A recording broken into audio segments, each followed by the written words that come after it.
A lot of people ask if I ever move back to living on land in the US. My answer right now is probably not. Now, before you get upset, this is not a political video, and it's not about what's wrong with America. This is simply a video about why I personally don't plan to live there again. And it's really because the life that I live today fits me better. I actually even didn't see it coming. A few years ago, if you had told me that I was going to be living full-time on cruise ships and traveling around the world, I would have laughed. That was never the plan. But now that I've seen what's available, there is no stopping me. Some of the reasons why I feel this way are cost of living. I realize that the United States has one of the largest cost of living in all of the world. And being where I am at right now in my place in life, I don't want to work a traditional 9-to-5 job. And so I decided to leave so I could live off of my investments and savings. And now I'm doing content creation, which right now it's a pretty steady income for me, but is not guaranteed and not sure how long I'll do this. So I do keep in the back of my mind that once I do decide to stop doing this, as I'm doing this, I want to always live below my means, right? And I need to make sure that wherever I am, whether I'm on cruise ships or decide to go live on land somewhere, that I will be able to live below my means and not have the worry of running out of finances. So cost of living is a big factor in all of this and why I don't see me moving back to America again. There are a few places that would be considered affordable, but to live outside of poverty, to live a nicer life, right? Not to always be struggling and worrying about your next meal and worrying about if you're going to be running out of money. There are a lot of other places that I can do that outside of the US where I would feel much more comfortable. And knowledge is power. So that's not the whole reason. And there are some places in the US that I could live within my budget, but that's one of the big factors. Another reason is healthcare abroad. One of the biggest issues that people in the US have is healthcare, whether it's access to healthcare or the cost of healthcare. And over the time that I've been living full-time on cruise ships and I've been a part of retirement travel Jumpstart community, if you're interested, I'll leave a link to a preview of it right here so you can check that out. But being a part of that community and learning about all the different places around the world and different healthcare options and the quality of healthcare and the price that you're going to be paying, I've learned that there are other options other than the healthcare that is being offered in the US. And so that is another reason why I likely won't be living in the US again. The third point is slower pace of life. Of course, it's different when you're retired, but even in retirement, and especially someone who's my age, I'm 55, the places that I've visited so far, and of course, the grass is not greener on the other side. That I know of, there's no perfect place. There's going to be pros and cons of living in all different places.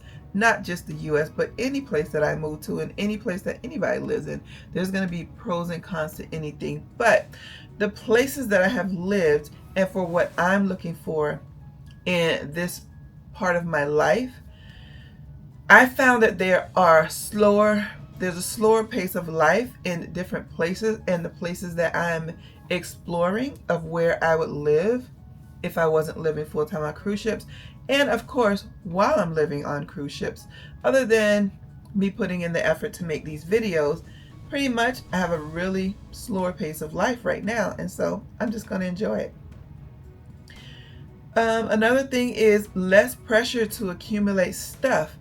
I have always been on the minimalistic side, but just growing up in the US, there's the commercialism, there's the Amazon, there's the no one is forcing you to buy anything if you don't want to, but you do get that peer pressure. And even me, who consider myself a minimalistic person, I find myself buying stuff just because I saw a commercial for it, or just because other people were doing it, or because I'm walking through the mall and it was a sale and I thought it was something that I could use, and then I used it maybe once or twice, but I really didn't think it out. And that's just the culture of living in America, or at least the culture of the part of America that I grew up in. Number 5 is better quality of life for my budget. And that kind of comes in hand with lower cost of living.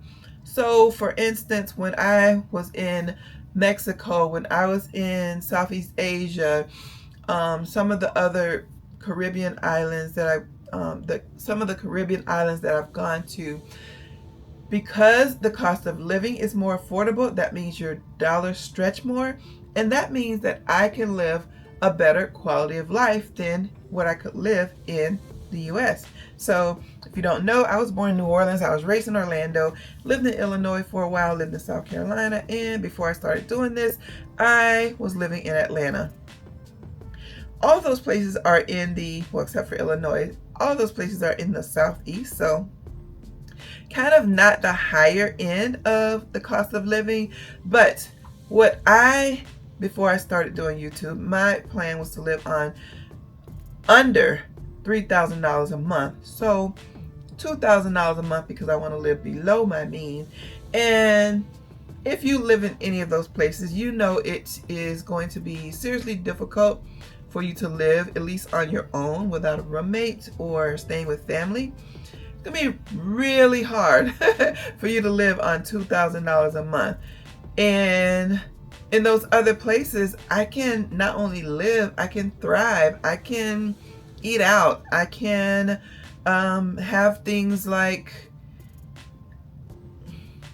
massages or mani-pedis on a regular basis. I can have outings or take weekend trips to other cities or even other countries, because I would have the margin, I would have the cushion in my budget to be able to do it. So all in all, that just equates to a better quality of life for my budget than what I could get in the US. That leans over to the ability to travel easily. As I said, having more access to funds and being able to bounce around from different areas of Mexico or different countries over in Southeast Asia, or even in Europe in some cases, because it's more affordable, then that means I can travel easier. Even just in the US, traveling within different states, it's not something that you're going to take lightly. You're going to count the cost of everything. I have my car payment, my gas, the insurance. I got to fill up. I got to think about where I'm going and map it out, and how much is the gas going to be in those prices. I have to fly, and I can't just take a $50, $60 flight to go to the places that I really want to go and see and explore. No, it's probably going to take me $300, $400 a flight. Well, being that it's going to cost me more, that means I'm going to travel less, and being able to have the ability to travel easier and for less money, that is definitely more appealing to me, at least in this stage of my life. Number 7, enjoying experiences. Doing things in the US, kind of, especially growing up in Orlando, I have in my head, I know that I could probably do something every day and never be bored, because there is an abundance of things to do.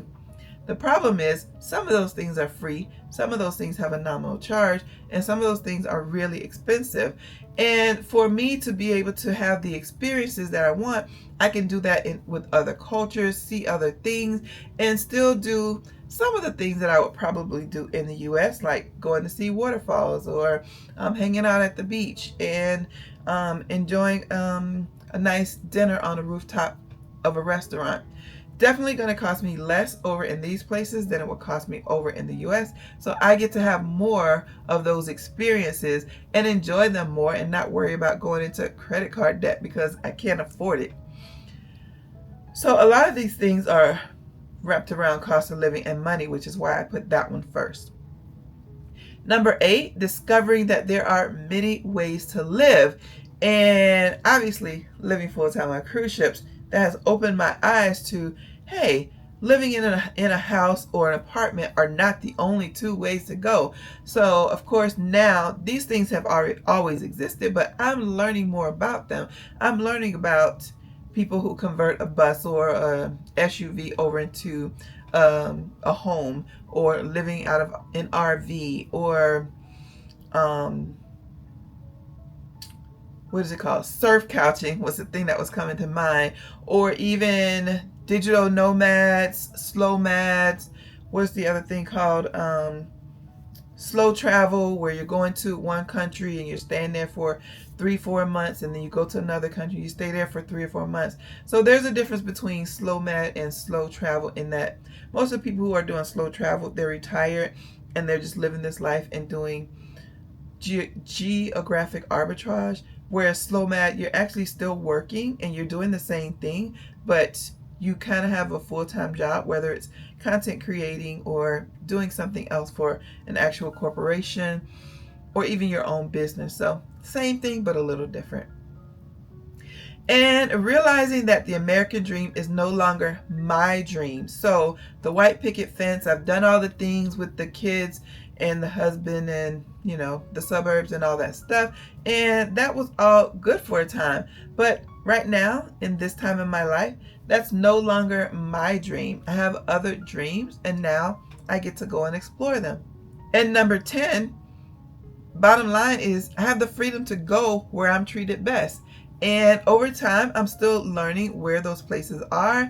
I've gone to different places in the US where I was given amazing treatment, and I've been in lots of places where, let's just face it, I feel like I'm not wanted and I'm not valued, and I feel like I should be somewhere else, you know? And so I'm trying to explore those places. I went over to, and again, there's no perfect place, right? There's pros and cons to every place, and the grass is definitely not always greener on the other side.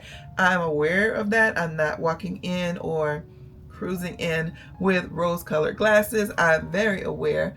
But I've gone to places where I walked out of the tourist area and I went into the regular areas, and I made sure that I looked like, I mean, obviously I'm going to stand out no matter where I go. I can't avoid that. But I made sure that I didn't look like a tourist. I looked like maybe I have been there for a while, that kind of thing, just to see how I was treated. And I was treated amazing in these places that I'm talking about. And so, yes, I want to explore them more and decide if and when, not right now and not for any time soon, I decide to stop living full-time on cruise ships, where do I want to land? And of course, I'm going to go where I'm treated best. But I do realize that one thing I never will say, never say never, right? You never know if something's going to change. I'm not getting any younger, so there could be aging issues. There could be unexpected family issues. There could be health issues. I might just say, hey, I really miss my grandkids too much, and I just want to stop and bump all this and go on back to the US and suck it up. For if there were people who would get me back there, it would be my grandkids, that's for sure. Friend, this isn't about leaving America. It's about finding out what works best for me. Everyone gets to choose their own version of a good life, and I get to choose mine. If you need help designing yours, I've put together the Retire Without Millions course to help you map out your financial plan so that you can live the life that you deserve. To see a preview, check out the link in the video description. Thanks for watching. I hope you have an amazing day, and I hope to see you on the next cruise.